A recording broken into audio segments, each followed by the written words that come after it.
sache qu'il est un malade, soit qu'il n'est même pas né. Et nous savons que quand une plante est mise en terre, si elle est malade, si on ne fait pas attention, elle finira par mourir. Si un enfant ne mange pas 1 an, 2 ans, il meurt. Nous avons parlé de l'éclosion, de la germination. Si je mets la plante dans le sol, s'il ne pleut pas, est-ce que la plante là va sortir? Il n'y aura pas d'éclosion. On va te dire, donne ta vie à Jésus. Tu vas te lever. S'il n'y a pas l'eau qui arrose cette plante, elle ne va jamais sortir du sol. Quand elle sort du sol, si la même eau ne continue pas à arroser, si le soleil ne se lève pas, elle va mourir. Pour dire quoi? Si je suis né, j'ai besoin du pain qui est la parole de Dieu. J'ai besoin de l'eau qui est toujours la parole de Dieu. J'ai besoin de me laver, de me purifier, de me sanctifier au travers du sang de l'agneau. Comment la mort charnelle? Quand nous lisons Galates au chapitre 5, nous voyons les œuvres de la chair, nous voyons le fruit de l'esprit. Nous allons voir tantôt. Quand quelqu'un est un bébé spirituel ou bien qu'il n'est pas né spirituellement, ce qui caractérise sa vie, ce sont les œuvres de la chair. C'est-à-dire le mensonge, les querelles, la jalousie, la calomnie, les animosités, les disputes et toutes choses.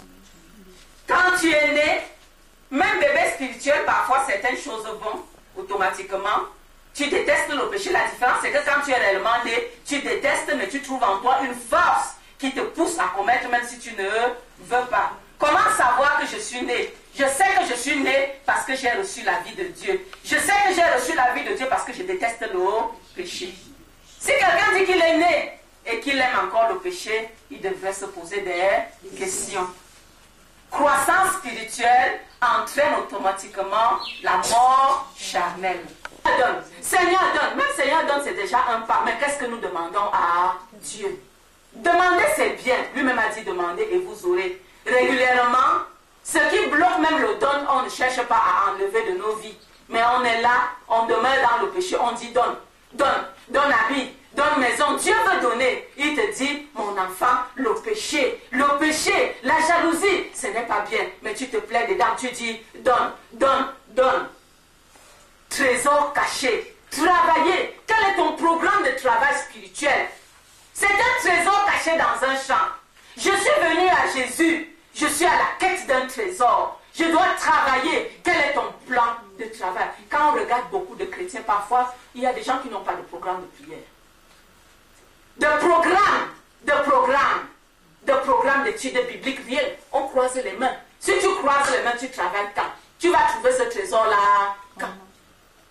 Quel est ton programme de travail spirituel? Le trésor est caché. Tant que tu ne travailles pas, tu ne le rencontreras jamais. Et une fois de plus, comme nous l'avons déjà dit, le travail est si pénible qu'après l'avoir trouvé, celui qui l'a trouvé vend tout. Il vend tout pour le garder, compte tenu de la peine qu'il aura eu à endurer pour avoir ce trésor. Que Dieu nous donne de prendre conscience et que par son Saint-Esprit, parce que prendre conscience c'est une chose. Quand je prends conscience que je ne travaille pas, je sais que c'est le Saint-Esprit qui met au travail. Mais je sais aussi que le Saint-Esprit ne force personne. Il se propose à nous. Si tu ne dis pas Esprit Saint, aide-moi à travailler, il va te regarder. Il ne s'oppose, il ne s'impose pas. Croître. Croître et atteindre la maturité pour porter le fruit. Le fruit de la justice. Le fruit de l'amour. Le fruit de la fidélité. On a l'amour, on aime comme Dieu. Parce que très souvent, le langage est le mot utilisé par le monde. L'amour. Quand tu veux lui prêcher l'évangile, tu dis, Dieu a dit, aime ton prochain, aime toi-même. Mais qu'est-ce que l'amour?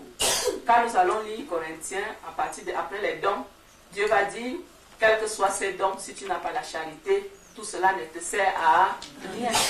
L'amour. Donc la nature du fruit, là, c'est l'amour. Quand on a l'amour, ça recouvre tous les autres. La maturité. Nous savons qu'en tant qu'arbre, voilà un arbre, l'arbre commence par porter les fleurs. Après les fleurs, le fruit se présente, parfois tout petit. Il faut toujours arroser. Le soleil, la pluie, et à un moment, l'arbre grandit.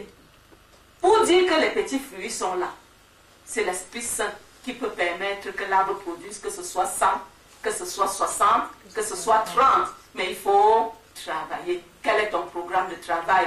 Quand tu veux travailler, celui qui enlève la graine tombée sur le terrain te dit non, tu es trop occupé. Non, le travail. Non, ceci, cela. Bien aimé que Dieu nous donne de travailler. De travailler si tu es marié. Quel est ton programme de prière avec ta femme?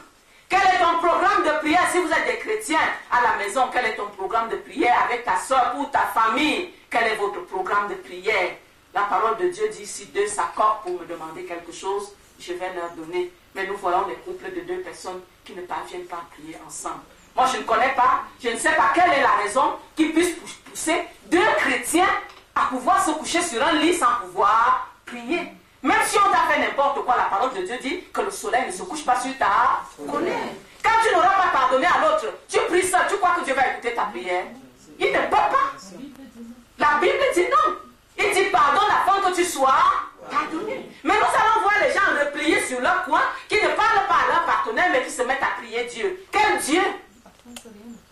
Afin que rien ne fasse obstacle à vos prières. Donc quand vous êtes mariés, c'est une obligation d'être en accord si vous voulez que vos prières passent. Je dis bien une obligation. Parce que quand vous n'êtes pas en accord, c'est un blocage pour la prière. Bien aimé, dans certaines familles, il y a beaucoup de choses. La délivrance n'est pas là parce que les gens ne prient pas ensemble. Parce que les gens ne pardonnent pas aux autres. Toujours en train de bouder. Toujours en train de bouder. Si Dieu boude contre toi comme ça, est-ce que tu pourras faire un pas? Crois-tu que tu es mieux? Bien-aimés, regardons à nous-mêmes. Regardons combien de fois nous violons la loi de Dieu par jour pour pouvoir pardonner à celui qui est à côté de nous. Pour pouvoir dire je suis un pauvre pécheur comme elle. Ça, c'est pas pour encourager le péché. Mais je crois que par amour, lorsque j'ai même compris qu'elle est pécheresse ou bien qu'il est pécheur comme moi, je peux mieux prier pour que Dieu le délivre de ce péché. Quand je vais bouder, ça change quoi? Quand j'ai boudé, il ne va pas faire. Peut-être prochainement, il aura peur de me parler, mais c'est la crainte, ce n'est pas l'amour. Mais quand j'aurai prié le Dieu qui peut changer les vies, si Dieu change sa vie, il va le faire cette fois-là par amour. Bien-aimés, travaillons spirituellement, que Dieu nous accorde grâce. Grâce, grâce. Et nous accorde le privilège au sortir de ce camp, d'abandonner la manière de bouder, de ne pas parler à l'autre. Laisser la colère agir une semaine, 2 semaines, 1 mois, ça ce n'est pas chrétien. Que le soleil ne se couche pas sur ta colère. Il y a des femmes qui boudent plus que les hommes. Tu la grattes un peu, elle va rester sans bavarder. Même 1 mois, il y a des femmes fortes pour cela aussi. De même que les hommes, que Dieu nous accorde grâce. Tant qu'on est comme ça, sachant que je vais me replier dans mon coin, je vais prier, mais je perds mon temps. Que ton nom soit sanctifié. Pardonne-nous nos offenses comme nous pardonnons à ceux qui nous ont. Tant que je ne pardonne pas, Dieu ne... Entrez, il me propose des choses. Il va dire, ne fais pas ceci. Il vient même à moi par la parole. Mais si je n'ai pas l'épée, qui est la parole de Dieu bien-aimé, il va passer librement. La parole, Jésus a toujours dit qu'il est écrit. Quand toi qui te dis chrétien, tu ne lis pas la Bible, ton épée c'est quoi?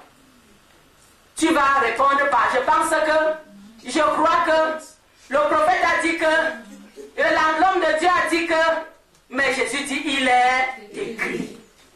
Le chrétien, c'est celui qui répond par, il est écrit.